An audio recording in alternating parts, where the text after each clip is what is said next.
Assalamualaikum warahmatullahi wabarakatuh, sahabat Smart Skill School. Semoga kita semua selalu dalam lindungan Allah Subhanahu wa Ta'ala. Amin. Sahabat, Ramadan tinggal beberapa hari lagi selesai. Mari kita perbanyak amalan dan sedekah. Yuk kita langsung sambut Ustadz kita, Ustadz Adi Warman Azwar Karim. Ustadz, Assalamualaikum, apa kabar? Waalaikumsalam warahmatullahi wabarakatuh. Sehat, berkah, bahagia ya Allah. Amin. Amin, Alhamdulillah. Ustadz, Ramadan sudah hampir selesai, kita beritikaf dan qiyamul lail di masjid. Namun Ustadz, supaya kita tidak cuma sekedar ikut-ikutan, yuk itikaf, yuk qiyamul lail dan segala macam Ustadz. Apakah ada inti-inti yang bisa kita pelajari dari hal-hal tersebut Ustadz? Ya, Alhamdulillah pada malam ini kita syuting di malam 25 Ramadan. Amin. Ini malam ganjil nih, tanggal 25 Ramadan. Bagi mereka yang kelewatan kemarin tanggal 23 Ramadan, malam tanggal 23 Ramadan, tenang. Semangat terus. Memang menurut hitungan statistik Imam Ghazali, karena kita mulai puasanya malam Sabtu, maka jatuhnya Lailatul Qadar pada tanggal 23, malam 23 Ramadan. Tapi itu data statistiknya Imam Ghazali. Kalau kita merujuk pada pendapat sahabat Rasulullah SAW Abu Dzar Al-Ghifari radhiyallahu an, dan juga pendapat seorang ulama besar Imam Hasan Al-Basri rahimahullah, mereka berpendapat bahwa Lailatul Qadar itu terjadi pada malam 25 Ramadan. Nah, malam ini nih, manfaatkan betul-betul malam ini nih. Karena Abu Dzar Al-Ghifari radhiyallahu an dan Imam Hasan Al-Basri mengatakan Lailatul Qadar itu terjadi pada malam ini, yaitu malam 25 Ramadan. Semangat juga karena menurut pendapatnya Ibn Abbas radhiyallahu an dan Ubay bin Ka'ab radhiyallahu an, dua-duanya sahabat Rasulullah SAW, itu mengatakan Lailatul Qadar jatuh pada tanggal malam 27 Ramadan. Nah, masih ada kesempatan nih. Bahkan kalau kita merujuk pada pendapatnya Siti Aisyah radhiyallahu anha, beliau berpendapat Lailatul Qadar jatuh pada malam 29 Ramadan.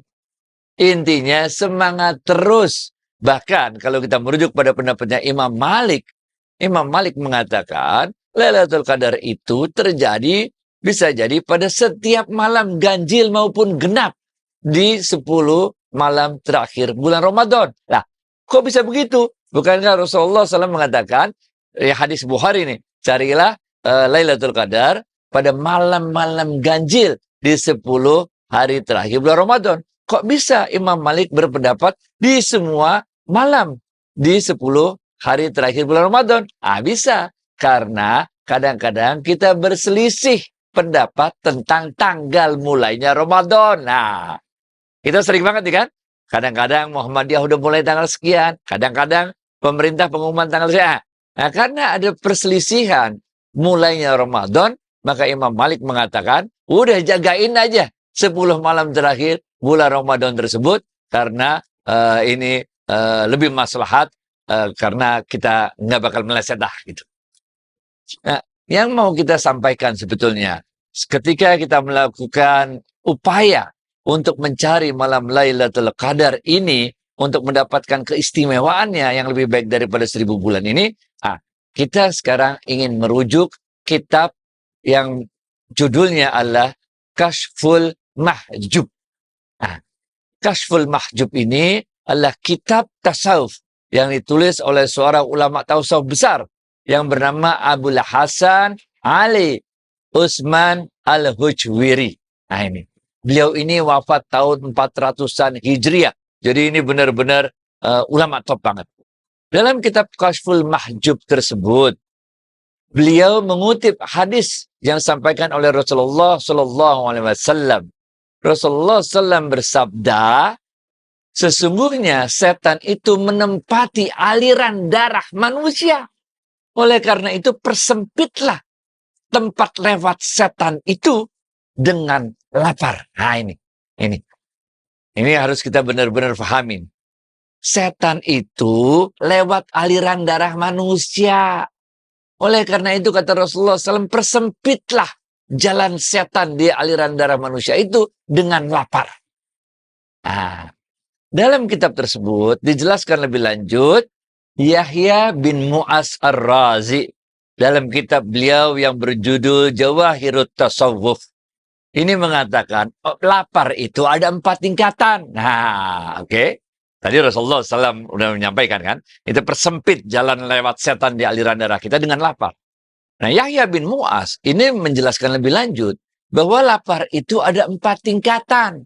Yang pertama, lapar bagi seorang murid itu adalah riyadhah. Yang kedua, bagi para pelaku taubat, lapar ini menjadi sarana latihan. Yang ketiga, bagi para zahid, maka lapar ini menjadi siasat.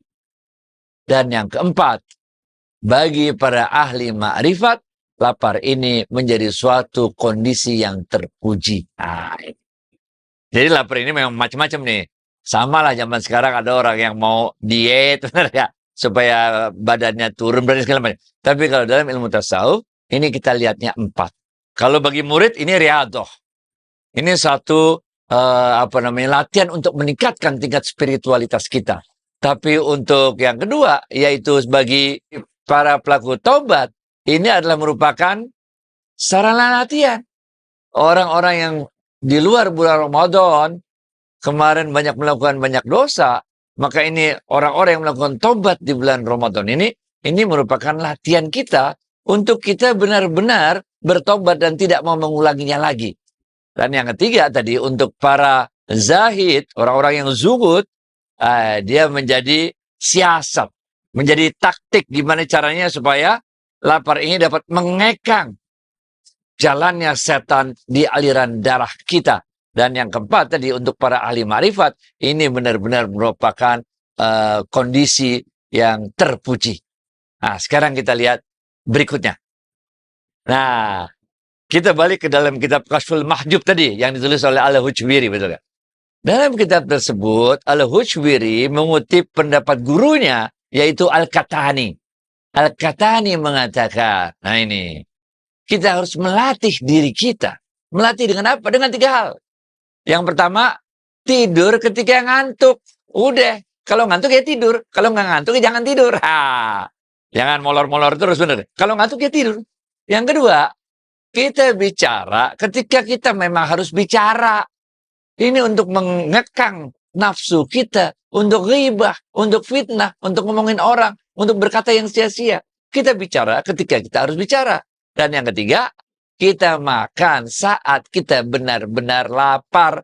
Jangan makan ini, makan itu, ngemil sana, ngemil sini. Nah, ini adanya dalam kitab Kashful Mahjub tadi yang tulis Al-Hujwiri, mengutip pendapat gurunya, yaitu Al-Qahtani. Berikutnya, kita akan mengutip dari kitab Sirajut Talibin. Ini merupakan penjelasan dari kitab Minhajul Abidin yang ditulis oleh Imam Ghazali. Oke, ini Sirajut Talibin ini ditulis oleh Syekh Ihsan Al-Jampesi. Beliau mengutip pendapat dari Abdullah bin Sahal Al-Tustari. Beliau mengatakan, ini penting nih. Berkumpulnya kebaikan itu, menurut Abdullah Al-Tustari ini, berkumpulnya kebaikan itu terletak pada 4 hal. Ini. Dan ketika 4 hal ini telah berkumpul, maka seseorang itu akan terangkat derajatnya menjadi wali abdal. Wali abdal ini pokoknya bagian dari wali-walinya Allah. Sebagian mengatakan ada 7 wali abdal dalam satu masa. Sebagian mengatakan ada 40 wali abdal dalam satu masa. Pokoknya level wali tinggi lah. Benar gak? Ada 4 hal nih menurut beliau. Yang pertama, kosongin perut dengan lapar. Yang kedua, diam dari segala yang tidak berfaedah. Yang ketiga, uzlah atau kita mengasingkan diri dari kelompok manusia yang toksik tuh. Kelompok manusia yang ngaco-ngaco aja tuh. Yang keempat, bergadang, jangan tidur ketika kita memperbanyak ibadah. Ini menjauhkan perut, kalau hadis Rasulullah SAW ini, menjauhkan perut dari tempat tidur. Nah, kalau kita bisa melakukan 4 hal ini, maka kita akan terangkat derajatnya pada derajat wali abdal. Ini, men. Ini suatu hal yang gampang kita bicarakan, tidak mudah untuk kita laksanakan. Nah, insya Allah di malam-malam ganjil 10 hari bulan Ramadan ini, kita masih punya kesempatan malam 25, kita masih punya kesempatan malam 27, kita masih punya kesempatan malam 29. Bahkan kalau kita merujuk pada Imam Malik, kita masih punya kesempatan baik malam ganjil maupun malam genap. Manfaatkan sebaik-baiknya dengan mengambil pelajaran dari apa yang telah kita sampaikan tadi, yaitu dalam kitab Kasful Mahjub. Yaitu apa? Kita benar-benar kekang nafsu kita ini dengan lapar. Ini maknanya juga, kalau kita udah maghrib, jangan habis-habisan bablas. Kita makan balas dendam gitu, jangan. Karena kita lagi berupaya dalam 10 akhir bulan Ramadan ini mengecilkan, mempersempit jalannya setan di aliran darah manusia dengan lapar. Back to you, Fit. Masya Allah. Baik Ustadz, itu hal begadang dan beribadah itu kelihatan mirip sama Qiyamul Lail ya Ustadz? Betul. Jadi kalau kita rinci lagi ya, 4 ya, kita ulang lagi ya. Yang pertama, mengosongkan perut dengan lapar. Itu artinya puasa. Yang kedua, diam dari segala yang tidak berfaedah. Ingat gak? Hal-hal yang dapat merusak pahala puasa. Jangan ngomongin orang, jangan fitnah, jangan ghibah. Yang ketiga, uzlah. Ini maknanya itikaf. Kalau bahasa gampangnya dah. Lari dari komunitas yang toksik itu, mengasingkan diri ke masjid. Kita itikaf di masjid. Dan yang keempat, kita begadang dalam rangka ibadah. Ini maknanya menegakkan qiyamul lail. Wah, udah jalanin ini deh. Masih ada nih kesempatan kita di akhir Ramadan. Pegang baik-baik 4 hal ini. Ini ada dalam kitab Kasful Mahjub. Insya Allah kita betul-betul bisa memahami bagaimana makna puasa itu. Yang kedua, makna menjaga mulut. Jangan rusak pahala puasa kita. Yang ketiga, kita uzlah, kita itikaf. Mengasihkan diri ke masjid. Dan yang keempat, kita begadang untuk melakukan qiyamul lail. Gitu, Fit. Alhamdulillah, ya Alhamdulillah. Semoga Ramadan ini membuat kita menjadi orang yang lebih baik lagi. Ustadz, terima kasih atas waktu dan tausiahnya. Assalamualaikum warahmatullahi wabarakatuh. Waalaikumsalam warahmatullahi wabarakatuh.